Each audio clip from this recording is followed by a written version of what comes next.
Okay, hey everyone, we're back again. We are here for a segment we call Mission Impact because it's all about making sure that you're serving the community the way that you need to serve them and that you are impacting them in a positive way. And of course, not negatively impacting your own organization, right? This is the second part in the series called Capacity Building, right? Because we need to know how to build to capacity so that we can be successful. There's a process to it. When you miss steps along the way, it actually impacts your organization negatively. And so today we're talking about, like I said, how to build to capacity. How to show capacity. So yes, you can show capacity, and we're going to get into that today. My name is Tracy Allen.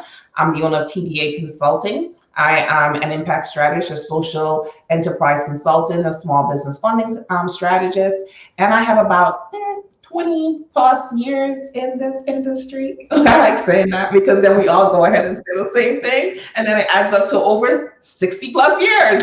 We're almost at retirement age, y'all, together. I am Daphne Swinson. I am the owner of On Good Ground Strategic Solutions, where I serve as the social, SOUCHIAL, strategist, nonprofit consultant, and philanthropic advisor. All right, I am Ty Boone. I'm owner of Ty Boone Enterprises. I am a nonprofit success strategist and a program development strategist out here in the streets with Daphne and Tracy, trying to make it right for everybody, y'all. We're going to get this right. We're getting these nonprofits and social enterprises together. And I think capacity building is ground level. Yes. Ground zero, ground level work that everybody usually forgets about. Because what happens when we start our businesses, what happens when we start our nonprofits is that we're thinking that we're ready to go to work. We're like, okay, let's go sell something. Let's go do something. Let's just get busy doing something, right? Nobody thinks about, hey, let's create the foundation. Tracy, you talked about foundation last week. Let's create the foundation and to see how much can we handle right now and how should we move to the next thing. And we talk a lot about strategic planning and all that kind of stuff. You know, those are the little maps that we use to get things moving. What I've found with a lot of nonprofits is that we'll do strategic planning. We'll create funding plans. We'll create business plans. And then they just sit on the desk like this right here. And nobody looks at them again. Nobody knows anything. Then folks start coming to us, you know, especially in nonprofits going, well, Ty, when you're a new nonprofit, when can I start making a salary? And I go, well, what does your plan say about it? Like, we have something in plan to say, okay, at this point in time, when we've done X, Y, and Z, now we can start working toward creating salaries. Oh, we didn't know anything about that. We're just trying to create the budget and see how we can get it set. How are you gonna make that happen? Like, are you looking at the plan? Because we wrote them for you. But we wrote them for you. Are you following them? Are you starting to implement? And once you start to implement, implementation gives you what you need to show it. When we started, we were talking about, how do you show, capacity?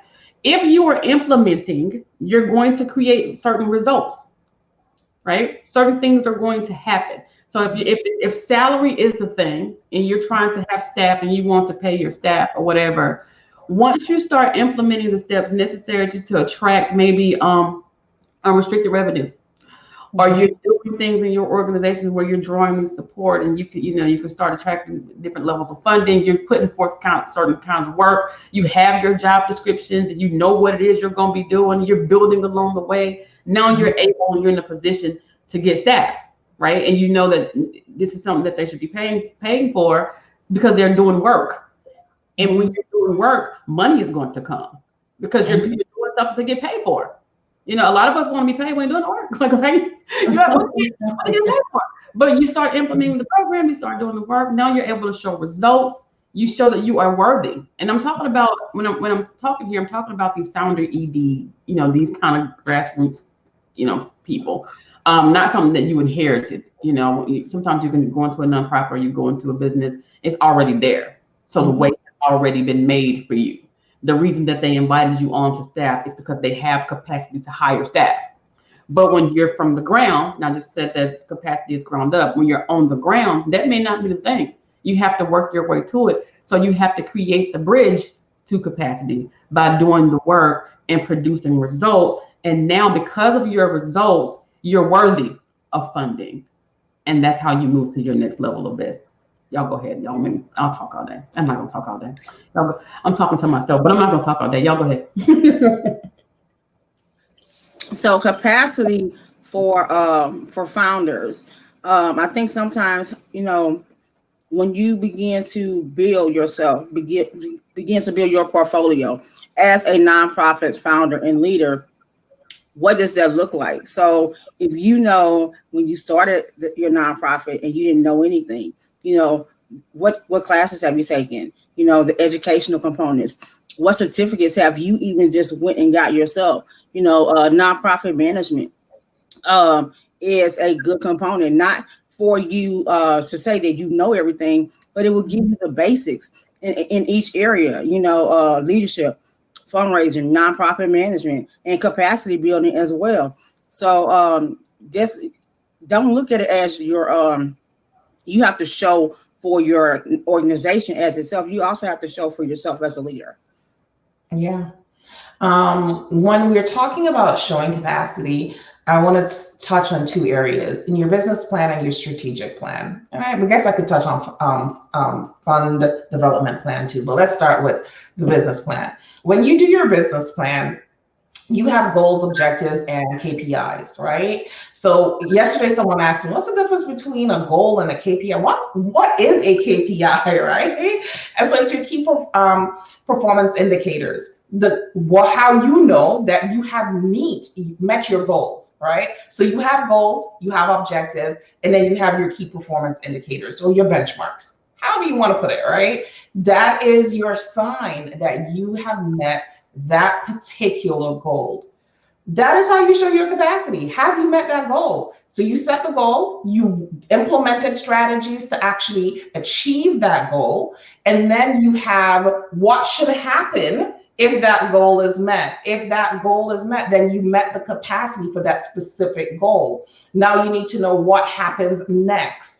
So if you met that goal, then that should trigger some other type of action because you've met the capacity for that particular goal. So that is one way to show your capacity through your business planning. Because remember, our business plan is a live document. It's a fluid document. Water continuously moves. That business plan continuously moves with you as well. The same thing with your strategic plan. It is a live, fluid document. It's continuously moving. So these are good strategies for trying to build a capacity and then eventually showing your capacity, because you can show we set this goal to happen in 3 months and we met that objective, right? And then we were able to move on to the next level, whether that goal was to bring on new staff, right? So in order to bring on new staff, one of your goals has to be to build your capacity monetarily, right? So you may need $50,000 in order to bring on that staff. If you brought on that staff, you're showing me that you met your capacity, your goal, because you were able to hire this new person. I hope that kind of makes sense for you to understand how you're showing your capacities through the actions, the successes that you have for the goals that you actually set in your business. And that goes across the gamut of the plans that you have for your nonprofit. Because we like to joke and say in a nonprofit organization, and even in a business too. So it's not just nonprofits, it's social enterprises, it's businesses. If you're going to be successful, you always have a plan in place. You're always planning to plan. But along that way, you have to have evaluative measures. You have to have benchmarks. Those benchmarks are your signs of success. It's showing that you're getting to the capacity that you want to get to in order to move to the next level. Yeah, I think hope that was clear. We get caught up in like busyness, busy work, that we forget about the evaluation components, and those things is what's speaking to capacity for us. So we're like we're so far gone in the busy work that we leave capacity building behind. And then we also, get into spaces, I know in the nonprofit world, where we make it about us and we become so territorial in it, and we only operate in what we think our powers are, and we forget about the need to reach out for partnerships and do those things so that we could be, a bigger and better organizations. We don't do that. We're like, okay, well, I can't share my program because I think they're gonna steal something, or I can't let them know what system I'm using for this because they may copy it and do that. You want to be able to position yourself that you attract support from the outside, because that's also going to help you build capacity. It's going to help you to fill in these pieces that you may be missing. Even your service pieces. I see nonprofits struggle so much because they want to do so much and they have big hearts and passion for things. I want to provide housing for the homeless, but I don't have housing, right? So how do you still, if one of your goals is to make sure that the rates of homelessness in your area is reduced by 15%, you can still meet that goal even without the house. How do you do that? Because the organization across town provides housing, or because I can partner with the hotel for emergency nights of stay, or whatever. And I still met my goal of reducing homelessness. So when I'm reporting and I'm telling people, I'm telling funders, hey, we can do this. We're worthy of support because we reduced homelessness in our area by 15%. This is how we did it. Now, our next level of best, the next level of capacity might be housing for us. We have shown you that we have met this milestone. We have been able to do this work in the absence of a home. So now to help us to get a home, we can do this even better. Now you're moving along your line of capacity, and you're fulfilling your strategic plan because you said by year whatever, we're going to have homes, and you can still do the work. I'm so happy that you said that, because a lot of people, even in regular businesses, social enterprises, which is what I more focus on, but having worked with nonprofits, same thing across the board, doesn't matter, right? People think because they don't possess all of the tools necessary to carry out a specific goal, that the goal cannot be met. So they kind of like throw their hands up and they're like, oh, I can't do this because I don't have it. And I think the housing situation is one that I come across a lot. So that is a really good analogy, because if I don't get every quarter at least 20 people asking me about getting a grant to buy a building, I don't get any inquiries at all. So the housing component is a huge deal, where a lot of people, they want to impact homelessness or trafficking, human trafficking, and they want a house to, house these people in, but because they don't have it, they figure they can't do anything. And they get very offended when you tell them, hey, go out and form community partnerships. There are other organizations out there who are doing what you're doing. Partner with them to really impact. Because you don't have a house doesn't mean that you don't do what you said your God-given mission was, right? Because that's usually what I'm told. This is, God put this on my heart. So if God put it on your heart, then why are you not doing what he has commanded you to do, right? Find a way. And putting people in housing cannot be the only program, the only service that you're going to be offering, because then you might as well just volunteer at a homeless shelter, right? Or volunteer with an organization that is already doing something. Because we talk about not wanting to duplicate services. You don't want to do exactly what someone else is doing. You want to come in, see what someone else is doing, and put a new and unique spin on what they're doing, an innovative solution to something that's already there, right? So you should have programs and services that differ from what other people are doing, that you can now join forces and do either on your own or do with another community partner. No, we have to stop thinking about that everybody wants to steal what we have. Like, that is such a self-centered attitude to have. And in this business of social enterprise and nonprofits, you're supposed to be a selfless person. Okay, so you can't constantly be thinking that there's someone out to get you. That's paranoia, right? You're supposed to be willing to work and share your resources to solve a problem. All of this, it may sound like we're going off track, but no, this is part of capacity building. Okay, so that's my 2 cents about that. Well, yeah, as Tracy was saying, it is a part of capacity building. And I think sometimes that nonprofits, smaller nonprofits, forget that because they feel as though they are the Lone Ranger out here doing the only one doing what they're doing. Mm-hmm. And we do have those duplications in services. And as she said, how can you further impact your community or fulfill your mission and building your capacity as by collaborating? You know, as she said, housing is one of the calls she gets. I get a call all the time about youth mentoring. That is the only, I ain't gonna say the only thing, but the 90% of what I get is youth mentoring and youth programs. And one of the things that they always talk about is a community center and transportation. Want to buy a bus, open the building. And I'm thinking to myself, there's 100 buildings out here and 1,000 buses. And so there's no way that they're, you know, that you need to encompass another one. Why is it that you don't partner with somebody who already has that? You know, you are building your capacity by partnering, and then you're also showing to funders as well as the community that you have the ability to work with other people in order to solve the problem. Because as the mission is, the goal is to solve the problem. It's not to get money. Right. But that's because everybody wants to put their own stamp of ownership on everything. That's the problem. And we are about collaboration. Like you see 3 of us here, we are all in the consulting business, right? But we're able to work together. I mean, we are able to collaborate to provide our own missions. We have a mission to serve and make sure that nonprofit organizations and social enterprises and small businesses are doing what they need to do to build a capacity, to impact their missions.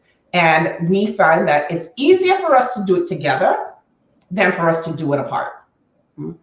We have a bigger impact because we are united. So that's why we're mission impact, y'all. We're trying to be an example over here. Be an example. You are definitely stronger together. You can't do it by yourself. And like Daphne mentioned, funders and supporters, they like to see collaboration. They want to make sure that they get the biggest bang for their buck. They don't want to put all their money into your little organization. I don't want to dismiss your organization at all. But when they can recognize that you're doing work that goes beyond your space, that touches other organizations, and that's going to trickle over and spill over into other organizations, that's when you get the money. So it's not all about the money, but it's the work that goes into it. When they see partnerships and they see collaborations, they know, okay, this is something that's going to last. And I think we'll talk about sustainability at another time, but this is something that's going to be sustainable because it doesn't stop with you. And if it both starts and stops with you, there's a problem. It can start with you, but it shouldn't stop with you. If it stops with you, it doesn't make an impact. I agree. That I like. It should not stop with you. If you fall, the whole thing should not fall apart because it should not be. It should not rest in your hands and your hands alone. You have to share the wealth. You know, think about, you get sick, you get COVID, whatever. Does that mean that the community is not served? That's ridiculous. So you have to think about that. All of that is capacity building. And I think we could get into another session about cross-training, something that a lot of organizations and companies don't like to do. They want to be the only person that could do X, Y job because they feel that it secures their position, but actually it hurts the organization, it hurts the company when you're the only person who can do something in the business. Yeah, and that's a good one. Yeah. All right, guys. Thank you and ladies, because I know some people get offended by guys. Thank you everyone who's watching for joining us for another episode of Mission Impact. Again, we'll be back next week, Wednesday, and we're going to be talking about what does funding have to do with it. All right, until next time. Bye.